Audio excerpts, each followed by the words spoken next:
നമ്മൾ ക്രിസ്തുവിൽ ആരാണെന്നും ക്രിസ്തു നമ്മളിൽ ആരാണെന്നും നമ്മളിലുള്ള അഭിഷേകവും നമ്മുടെ ഐഡൻറ്റിറ്റിയും തിരിച്ചറിഞ്ഞ് നിൽക്കുന്നൊരു വ്യക്തിക്ക് മാത്രമാണ് സകലതും പ്രാപിക്കുവാൻ സാധിക്കൂ പ്രിയരെ. പലപ്പോഴും മറ്റുള്ളവർ വന്ന് നമ്മുടെ അരികിൽ വന്ന് അനുഗ്രഹം പ്രാപിച്ചു പോകും. എന്നാൽ നമ്മൾ സംശയത്തോടെ നിൽക്കുകയാണ് പലപ്പോഴും ചെയ്യാറുള്ളത്. എന്തുകൊണ്ടാണ് മറ്റുള്ളവർക്ക് അനുഗ്രഹം ലഭിക്കുന്നത്, എന്നാൽ എൻ്റെ ഒരു കാര്യവും നടക്കാത്തതെന്നൊക്കെ നിങ്ങൾ ചിന്തിക്കുമായിരിക്കും.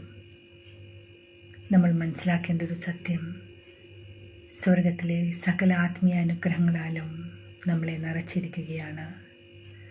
അതറിയുന്നൊരു വ്യക്തിക്ക് മാത്രമാണ് എവിടെയും എപ്പോഴും കയറി ചെന്ന് അവന് വേണ്ട നന്മയെ സ്വീകരിക്കുവാൻ സാധിക്കൂ.